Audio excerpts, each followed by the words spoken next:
জিন কি সত্যি আছে? তারা কোথা থেকে এলো? তারা কি আগুনের তৈরি? তাদের কাজ কি?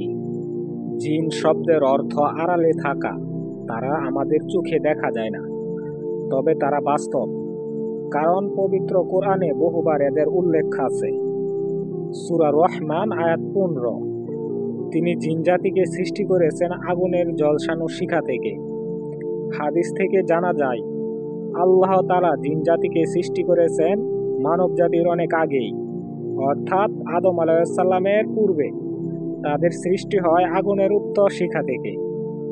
এক হাদিসে বলা হয়, জিনদের সৃষ্টি করা হয়েছে আগুন থেকে, আর আদম আলাইহিস সালামকে সৃষ্টি করা হয়েছে মাটি থেকে। সহিহ মুসলিম হাদিস 2996। জিনদের মধ্যেও আছে মুসলিম ও কাফির, ভালো ও মন্দ, মূর্খ ও জ্ঞানী। তারা যেমন আমাদের দেখতে পায়, আমরা তাদের দেখতে পাই না। তারা রূপ পরিবর্তন করতে পারে, মানুষ, পশু কিংবা একেবারে অদৃশ্য রূপেও। অনেক জিন মানুষের সাথে সম্পর্ক গড়ে তোলে, কখনো জাদু, কখনো বদনজর, আবার কখনো ভালোবাসার নামে প্রতারণা করতেও পারে। তবে আল্লাহর অনুমতি ছাড়া তারা আমাদের কোনো ক্ষতি করতে পারে না। সূরা আল আরাফ আয়াত 27। তারা তোমাদের এমন ভাবে দেখে যেভাবে তোমরা তাদের দেখতে পাও না। তাই সবসময় আউযু বিল্লাহি মিনাশ শাইতানির রাজিম পড়া উচিত এবং আল্লাহর শরণ নেওয়া উচিত। ইবলীসও ছিল এক ধরনের জিন।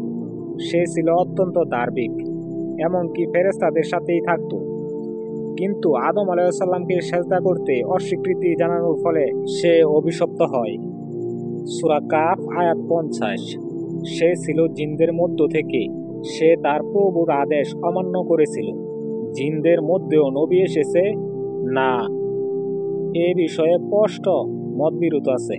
তবে আমরা জানি একদল জিন কোরআনে শ্রবণ করে মুসলিম হয়ে গিয়েছিল।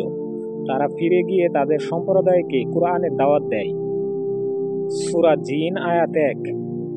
বলো, আমার প্রতি ওহী এসেছে যে জিনদের একটি দল কোরআন শ্রবণ করেছে। জিনদের অস্তিত্ব অস্বীকার করা মানে কোরআনের স্পষ্ট আয়াত অস্বীকার করা। তাদের ভয় না করে বরং একমাত্র আল্লাহর উপর ভরসা করা উচিত। আসুন আমরা গুনাহ, জাদু ও শিরক থেকে দূরে থাকি। জিন থেকে রক্ষা পেতে হলে আল্লাহকে ভয় করতে হবে এবং প্রতিদিন সূরা ফালাক ও সূরা নাস পড়া উচিত। শেয়ার করে অন্যজনকে জানাতে ভুলবেন না।